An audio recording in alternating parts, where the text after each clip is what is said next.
Om Swastiastu. Selamat pagi kepada Ibu Nikade Eka Gianti, SE, MSI, selaku pengampu dari pengantar ekonomi pembangunan.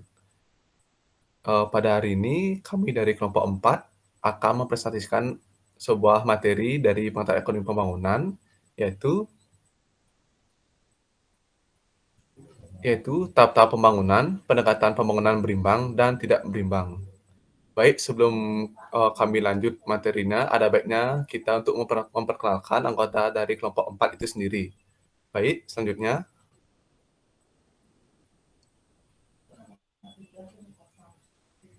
Baik, perkenalkan nama saya Nika Degita Mardani dengan NIM 21075111132. Baik, dan saya sendiri, Ibu Tuh Agung Arman Swabawa dengan NIM 21075111136. Baik, perkenalkan nama saya Ahmad Dhani Wiragunawan dengan NIM 2107511141. Perkenalkan, saya Gusti Agung Merah Gede Setrutama dengan NIM 21075111151. Perkenalkan, nama saya Ikade Ardita Mahendra dengan NIM 21075111179. Baik, demikianlah anggota dari kelompok 4 itu sendiri. Baik, selanjutnya kita akan mulai untuk mempresentasikan materi.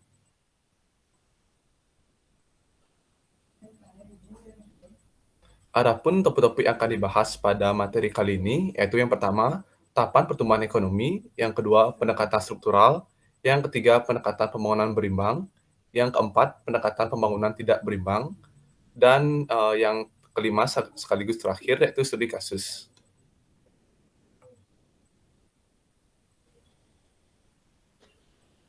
Baik, untuk materi yang pertama, saya persilakan kepada teman saya untuk berpresentasi. Baik, terima kasih atas waktu yang telah diberikan. Di sini saya akan jelaskan materi yang pertama mengenai tahap-tahap pertumbuhan ekonomi. Pertumbuhan ekonomi merupakan suatu keniscayaan yang akan terjadi sejalan dengan perkembangan ilmu pengetahuan dan teknologi. Masing-masing negara di dunia tentunya mengalami perbedaan terhadap perkembangan atau pertumbuhan ekonomi. Hal itu tidak lain disebabkan oleh perkembangan ilmu pengetahuan dan teknologi yang berbeda-beda. Next. Berikut merupakan tahapan-tahapan pertumbuhan ekonomi menurut para ahli.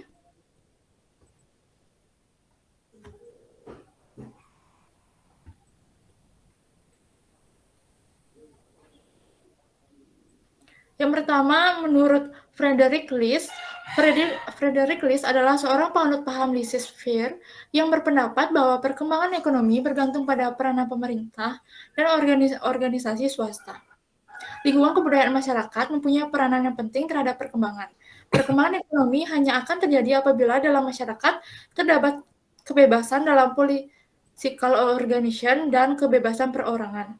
Tingkatan-tingkatan perkembangan ekonomi menurut Frederick List itu sendiri antara lain yang pertama ada fase safe primitif, yang kedua ada fase pastoral atau fase berternak, yang ketiga ada fase agrikultural, yang keempat ada fase agrikultural dan manufacturing atau pertanian dan pabrik, yang kelima ada fase agrikultural, manufacturing dan komersi atau perdagangan.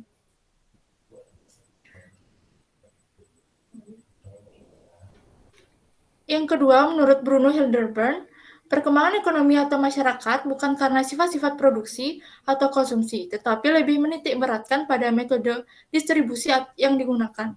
Teori tingkat-tingkat perkembangan yang dikemukakan oleh Bruno Hildebrand antara lain yang pertama itu ada perekonomian barter atau natural, yang kedua ada perekonomian uang, yang ketiga ada perekonomian kredit. Di sini Bruno Hildebrand tidak mengemukakan bagaimana suatu fase itu berkembang menuju fase berikutnya. Next. Yang ketiga, menurut Karl Bacher, perkembangan ekonomi terdapat tiga tingkatan antara lain. Yang pertama ada produksi untuk kebutuhan sendiri, yang kedua ada perekonomian kota atau di mana penukaran sudah luas, yang ketiga perekonomian nasional, di mana di sini pedagang-pedagang tampak semakin penting peranannya.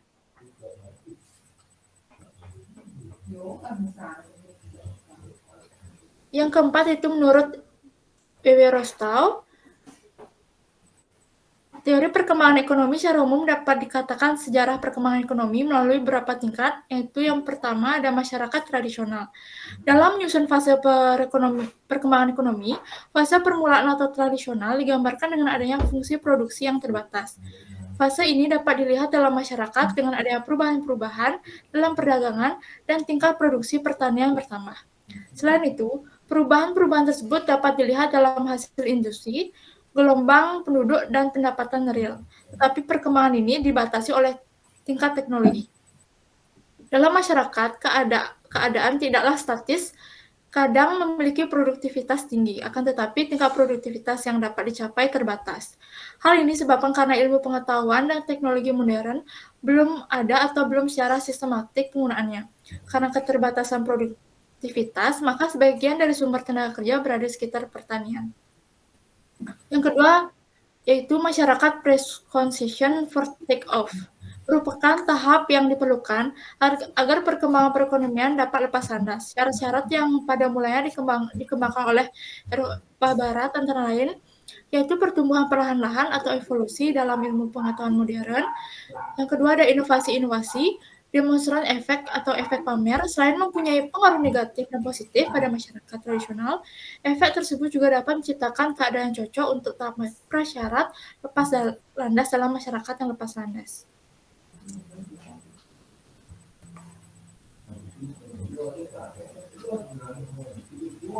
Yang ketiga ada masyarakat take off. Tahap ini merupakan tercapainya perkembangan pesat pada sektor tertentu adalah menggunakan teknik produksi modern.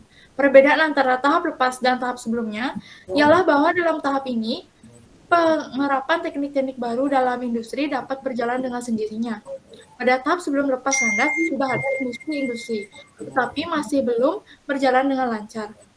Untuk bisa naik ke tahap lepas landas, tidak hanya ketiga sektor, yaitu sektor fasilitas prasarana umum, pertanian dan perdagangan saja yang harus didorong, tetapi golongan merah swasta harus juga diperluas serta sumber kapital perlu diatur.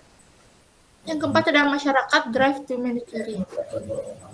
Masyarakat menurut Rousseau, tahap ini sebagai suatu periode ketika masyarakat secara efektif menerapkan teknologi modern terhadap sumber-sumber ekonomi. Dalam tahap-tahap sektor yang memimpin atau leading sektor, sama dalam lepas landas sudah mulai berkembang perkembangannya.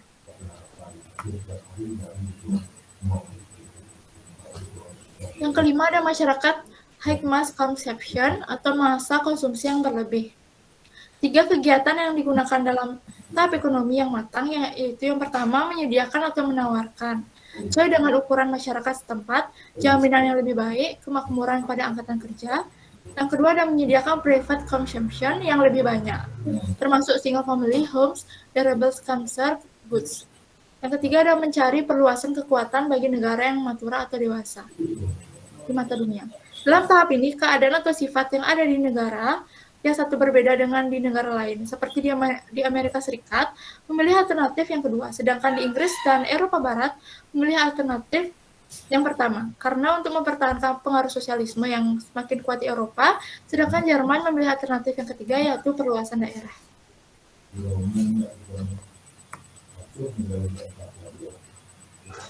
Baik, itulah pembahasan materi yang pertama. Selanjutnya saya persilahkan kepada teman-teman. Terima kasih. Baik, saya di sini akan menjelaskan materi dari pendekatan struktural.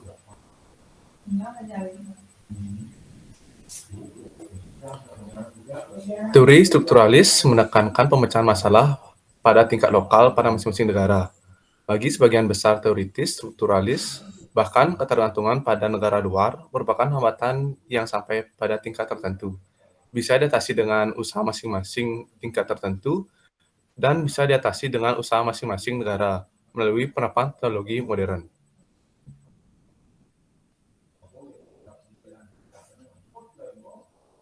Yang pertama itu ada dari Arthur Lewis, yaitu teori atau pendekatan struktural sendiri mengacu pada teori pembangunan yang disampaikan oleh Arthur Lewis. Pembahasannya lebih pada proses pembangunan antara daerah kota dan desa. Diikuti proses urbanisasi antara kedua tempat tersebut. Selain itu, teori ini juga mengulas modal investasi dan sistem penetapan upah pada sistem modern yang juga berpengaruh pada arus urbanisasi yang ada. Lewis mengasumsikan bahwa perekonomian suatu negara pada dasarnya terbagi menjadi dua. Yang pertama itu perekonomian tradisional. Lewis berasumsi bahwa daerah pedesaan dengan perekonomian tradisional mengalami surplus tenaga kerja, di mana surplus tersebut erat kaitannya dengan basis utama perekonomian tradisional. Yang kedua yaitu ada perekonomian industri. Sektor industri berperan penting dalam sektor ini dan letaknya pulau di perkotaan. Pada sektor ini menunjukkan bahwa tingkat produktivitas sangat tinggi termasuk input dan tenaga kerja yang digunakan. Nilai marginal terutama tenaga kerja bernilai positif. Dengan demikian, daerah perkotaan merupakan tempat tujuan bagi para pencari kerja dari daerah pedesaan.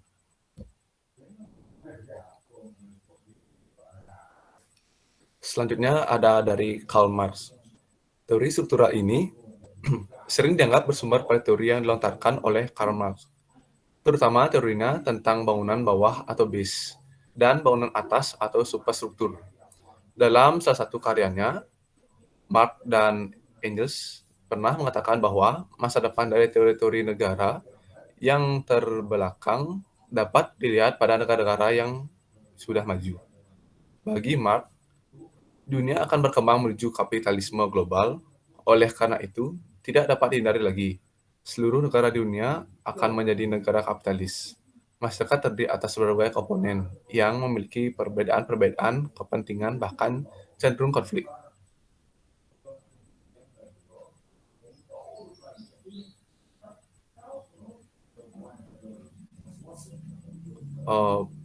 Untuk penerapan struktural di Indonesia, salah satu contoh dari proses pembangunan di Indonesia berdasarkan teori struktural di atas adalah urbanisasi.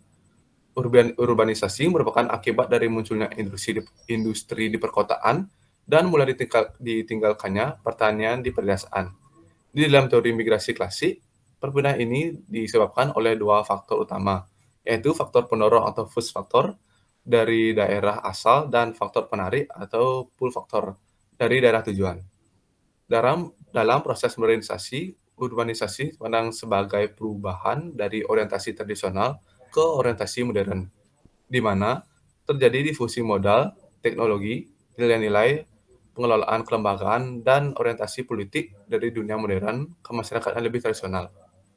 Tidak hanya proses difusi, tetapi juga proses intensifikasi pada beragam etnis, suku, agama, dan mata pencarian.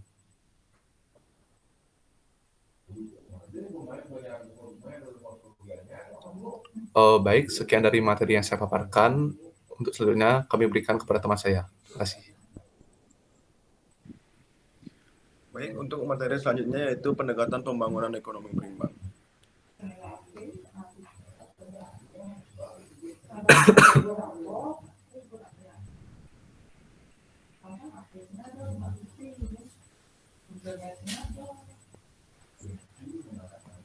Nah, pembangunan seimbang adalah pembangunan berbagai jenis industri secara bersamaan sehingga industri tersebut saling menciptakan pasar bagi yang lain. Selain itu, pembangunan seimbang juga diartikan sebagai keseimbangan pembangunan di berbagai sektor. Adapun tujuan pendekatan pembangunan seimbang ini dilaksanakan dengan tujuan untuk menjaga agar proses pembangunan tidak menghadapi hambatan-hambatan dalam. Yang pertama yaitu memperoleh bahan baku, tenaga sumber daya energi, dan aktivitas untuk mengangkut hasil-hasil produksi ke pasar. Hambatan yang kedua yaitu memperoleh pasar untuk barang-barang yang telah dan yang akan diproduksi.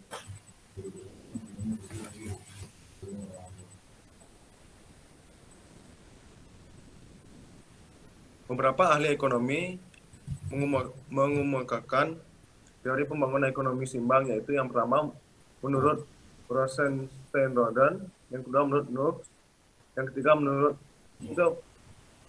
Sailorski, yang keempat menurut Lewis.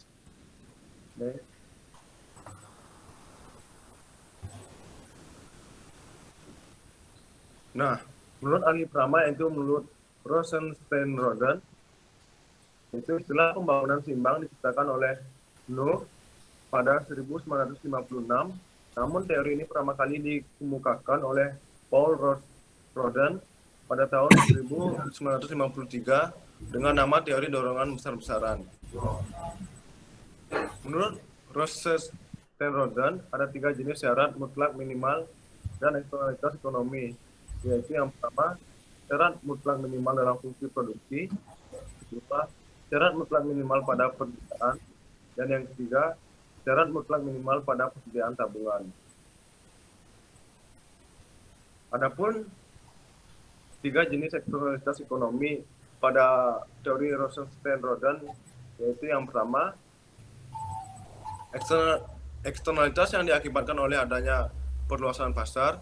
Yang kedua, eksternalitas yang tercipta karena alokasi industri yang saling berdekatan satu sama lain. Yang ketiga, eksternalitas yang tercipta karena adanya industri lain dalam perekonomian tersebut. Nah, menurut Rosenstein-Rodin, eksternalitas yang pertamalah yang paling penting. Next.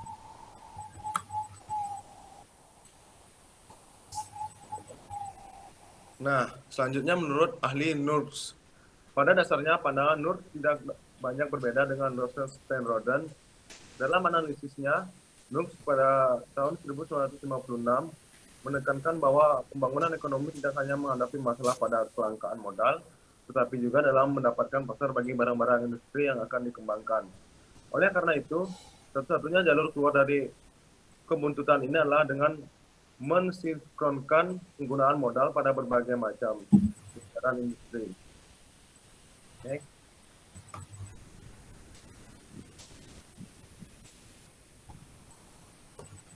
Nah, selanjutnya menurut Tversky pada tahun 1954 menyebutkan adanya 2 konsep eksternalitas ekonomi dan manfaat yang diperoleh suatu industri dari adanya 2 macam konsep eksternalitas ekonomi yang ada dalam ekonomi tersebut. Nah,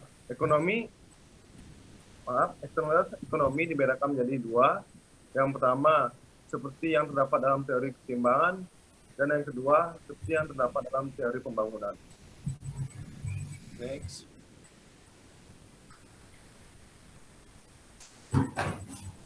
Yang terakhir menurut Lewis. Dalam analisisnya, Lewis pada tahun 1954 menekankan tentang perlunya pembangunan seimbang berdasarkan pada keuntungan yang diperoleh dari adanya saling ketergantungan antara berbagai sektor, yaitu sektor pertanian dan sektor industri, serta antara sektor dalam negeri dan luar negeri. Nah, menurut Lewis, akan timbul banyak masalah jika usaha pembangunan hanya dipusatkan pada satu sektor saja. Tanpa adanya keseimbangan pembangunan antara berbagai sektor, akan menimbulkan adanya ketidakstabilan dan gangguan terhadap kelancaran kegiatan ekonomi, sehingga proses pembangunan terhambat. Okay.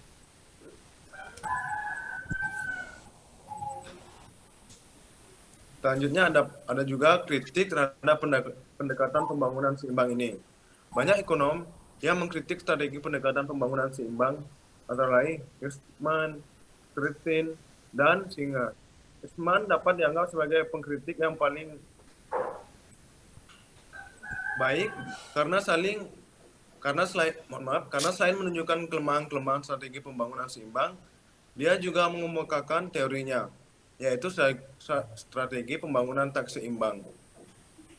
Berikut ini adalah sejumlah kritik yang diajukan beberapa pakar ekonomi pembangunan tersebut, yaitu yang pertama, peningkatan biaya, yang kedua ada tidak menaruh perhatian pada penurunan biaya, yang ketiga adanya kecenderungan hubungan yang bersifat substitutif antar industri, yang keempat gagal sebagai teori pembangunan, yang kelima tidak mempertimbangkan faktor perencanaan, yang keenam menimbulkan eksternalitas negatif, dan yang ketujuh investasi secara besar-besaran bukanlah sebuah solusi.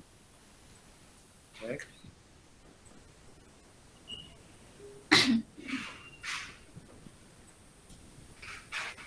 Baik, untuk materi selanjutnya saya berikan kepada rekan saya. Waktu dan tempat saya dipersilakan. Baik, sebelumnya terima kasih atas kesempatan dan waktu yang telah diberikan. Pada kesempatan kali ini, saya akan menjelaskan mengenai pendekatan pembangunan ekonomi yang tidak berimbang.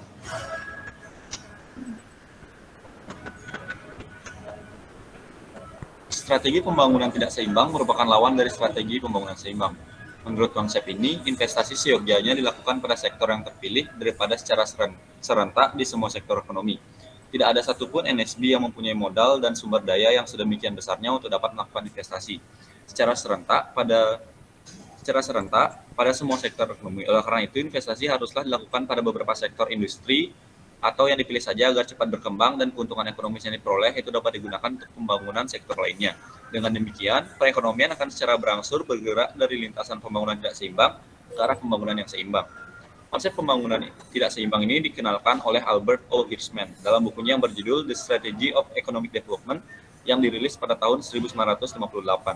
Menurut Hirschman, investasi pada satu industri ataupun sektor-sektor strategis dinilai akan mampu membuka kesempatan investasi baru dan membuka jalan bagi proses pembangunan selanjutnya. Hirschman juga memandang bahwa pembangunan merupakan suatu rantai disequilibrium yang harus dipertahankan, bukan malah dihapuskan. Menurut Hirschman juga, ketika proyek ataupun investasi baru dimulai, proyek-proyek tersebut itu akan memperoleh eksternalitas ekonomi yang diciptakan oleh proyek-proyek sebelumnya. Dan proyek baru tersebut juga akan menciptakan eksternalitas ekonomi baru yang dapat dimanfaatkan untuk proyek-proyek lainnya di masa depan. Menurut Hirschman, pola pembangunan tidak seimbang itu didasarkan pada beberapa pertimbangan, yaitu yang pertama secara historis, yang dimana proses pembangunan ekonomi yang terjadi itu mempunyai corak yang tidak seimbang. Kemudian yang kedua, untuk meningkatkan efisiensi dalam penggunaan sumber daya yang tersedia. Serta yang ketiga, pembangunan tidak seimbang itu akan berpotensi untuk menimbulkan kemacetan atau gangguan-gangguan dalam proses pembangunan, akan tetapi hal tersebut juga dinilai akan menjadi pendorong bagi pembangunan selanjutnya. Pembangunan tidak seimbang antara sektor prasarana dan sektor produktif. Persoalan mendasar yang dianalisis Hirschman dalam strategi pembangunan tidak seimbang adalah bagaimana cara untuk menentukan proyek pembangunan yang harus didahulukan berdasarkan suatu prioritas tertentu. Argumen utama yang mendasari pemikiran Hirschman adalah karena proyek tersebut memerlukan penggunaan modal dan sumber daya lainnya yang tidak sedikit, dan seringkali juga melebihi modal dan sumber daya yang tersedia. Agar penggunaan berbagai sumber daya yang tersedia tersebut dapat optimal, maka diperlukan usaha dalam pengalokasian sumber daya yang efektif serta efisien. Cara pengalokasian sumber daya tersebut dapat dibedakan menjadi dua. Yang pertama,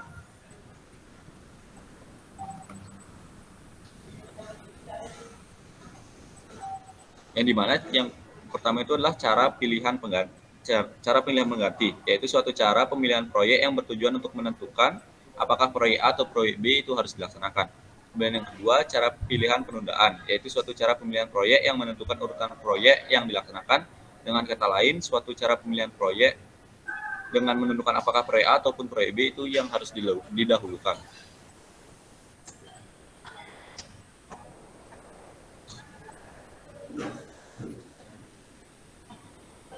Berdasarkan prinsip pemilihan proyek di atas, Hirschman menganalisis masalah alokasi sumber daya antara sektor prasarana atau social overhead capital atau SOC dengan sektor produktif yang dapat langsung menghasilkan barang-barang yang dibutuhkan masyarakat atau direct productive activities atau DPA. Menurut Hirschman, ada 3 macam pendekatan dalam pengembangan sektor prasarana dan sektor produktif, yang itu antara lain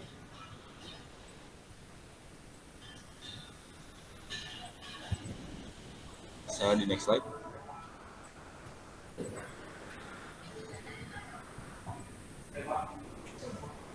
Bisa di next lagi.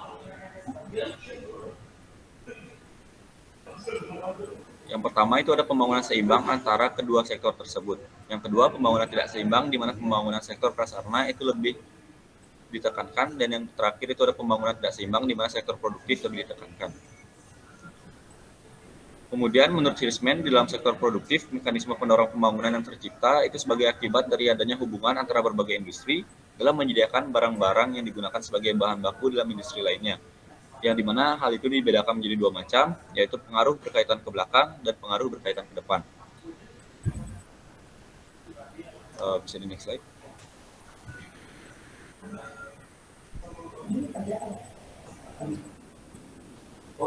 Menurut Hirschman juga ada 2 jenis industri berdasarkan atas seberapa besar tingkat keterkaitan antar industrinya, yaitu yang pertama ada industri satelit.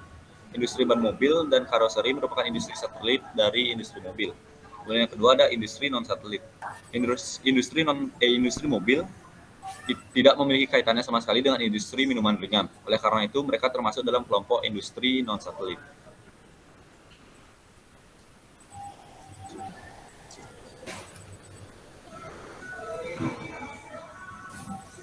Bisa di next slide.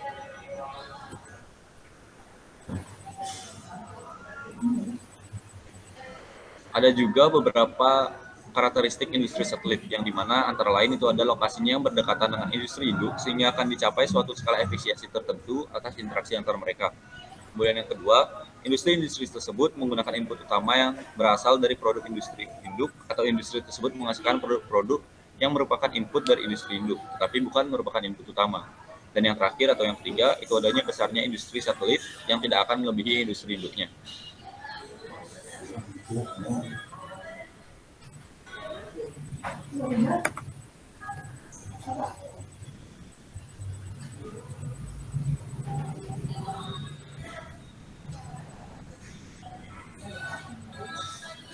Selanjutnya, saya akan menjelaskan mengenai kritik terhadap strategi pembangunan yang tidak seimbang. Bisa di next slide.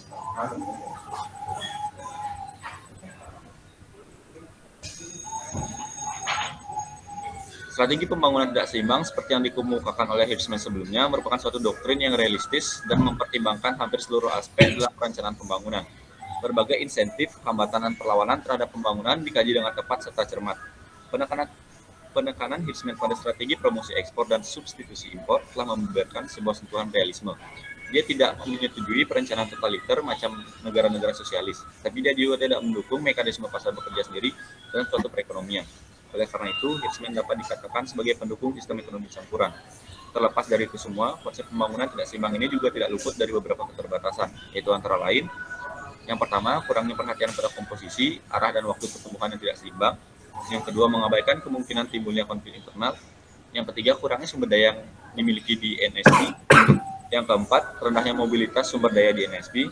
Yang kelima, adanya ancaman inflasi. Dan yang terakhir, terlalu banyak penekanan pada investasi. Bisa di next slide. Nah, itu dia tadi penjelasan mengenai pembangunan ekonomi yang tidak berimbang. Untuk penjelasan selanjutnya, itu studi kasus, akan dilanjutkan oleh rekan saya. Waktu dan tempat saya persilakan. Terima kasih. Baik, terima kasih atas waktu dan kesempatan yang telah diberikan kepada saya. Berikutnya, di sini saya akan membawakan materi mengenai studi kasus. Dan pada kesempatan kali ini, kelompok kami memilih studi kasus pada era Orde Baru, terutama di ekonomi Jawa Timur. Jadi pada era Orde Baru, ekonomi Jawa Timur ini pernah disebut-sebut sebagai bentuk ideal pembangunan berimbang, terutama jika dibandingkan dengan kawasan lain yang mendapat sumbangan dari devisa minyak bumi, hasil hutan, dan investasi asing. Penyebaran antar sektor, antar kelas, dan antar daerah yang dilakukan oleh Jawa Timur itu dianggap tersebar cukup merata. Kemudian yang pertama dilihat dari distribusi PDRB antar daerah.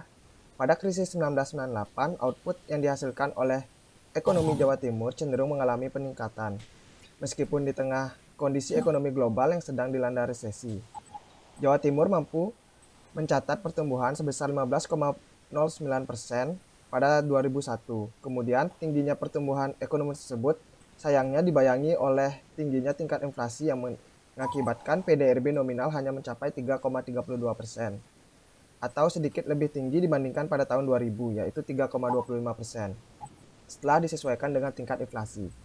Kemudian, pencapaian hal tersebut dikarenakan pada faktor kemampuan masyarakat sebagai konsumen domestik dalam menyerap output yang dihasilkan sektor-sektor produksi. Sebagian besar output yang dihasilkan berbagai sektor ekonomi di Jawa Timur banyak diserap oleh konsumsi masyarakat. Proporsi konsumsi masyarakat mencapai lebih dari 62%, di mana 40% digunakan untuk konsumsi makanan, sedangkan 20% sisanya lainnya itu untuk konsumsi non-makanan. Dapat dilihat pada gambar grafik di sana, berdasarkan PDRB per kapita, terlihat adanya kesenjangan mencolok antara kota Kediri dengan wilayah-wilayah lainnya, sedangkan rata-rata PDRB pada harga berlaku tahun 1998 itu hanya mencapai 3,91 juta per kapita. Meskipun demikian, kesenjangan antara Surabaya dengan kota-kota lainnya itu relatif lebih merata dibandingkan dengan kota Kediri. Sehingga PDRB per kapita di Jawa Timur itu relatif lebih merata. Next slide.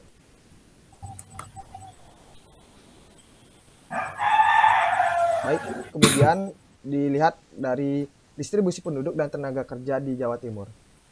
Fenomena urbanisasi di Jawa Timur dianggap sebagai model pembangunan yang merata. Penempatan pabrik-pabrik baru di sepanjang jalan raya yang menghubungkan kota besar dengan kota lebih kecil, misalnya Surabaya dan Malang, menjadikan koridor-koridor industri baru tersebut sebagai daya tarik bagi migrasi dari daerah-daerah yang lebih miskin. Kemudian, dilihat dari distribusi pendapatan antar sektor, dapat dilihat pada diagram, output per tenaga kerja berdasarkan sektor ekonomi menunjukkan kesenjangan yang cukup tinggi. Angka tertinggi dicapai oleh jasa perusahaan dan keuangan, sebesar 60 juta per tenaga kerja. Namun demikian, hal ini tidak berarti para tenaga kerja akan berbondong-bondong bekerja di sektor ini. Pertanian yang merupakan sektor dengan output per tenaga kerja yang paling kecil justru merupakan sektor yang menyerap tenaga kerja paling banyak. Tingginya konsentrasi tenaga kerja di pertanian dengan diikuti output per tenaga kerja yang rendah menunjukkan bahwa produktivitas tenaga kerja secara keseluruhan di pertanian relatif lebih rendah dibandingkan dengan sektor-sektor lainnya. Kemudian, next slide.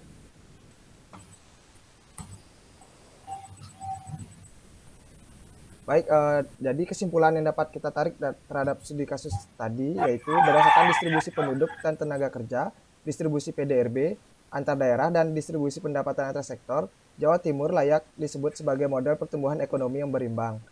Jika berkaca dari definisi pembangunan ekonomi berimbang, yaitu perkembangan berbagai jenis industri secara bersamaan sehingga industri tersebut saling menciptakan pasar bagi yang lain atau yang dapat diartikan sebagai keseimbangan pembangunan di berbagai sektor. Baik, sekian materi yang dapat saya sampaikan. Untuk waktu dan tempat saya persilakan kepada moderator. Terima kasih. Baik, terima kasih atas memaparan materi dari teman-teman kelompok 4 yang sangat baik pada hari ini. Kami juga sekaligus akan nutup dari presentasi kelompok 4 ini juga untuk perkataan yang tidak sengaja, yang sengaja mungkin yang dapat merusak hati penonton juga. Mohon maaf dari kami kelompok 4. Dan karena tadi di awal dibuka dengan Om Swastiastu, maka di akhir akan kami tutup dengan Parama Santi. Om Santi Santi Om. Terima kasih.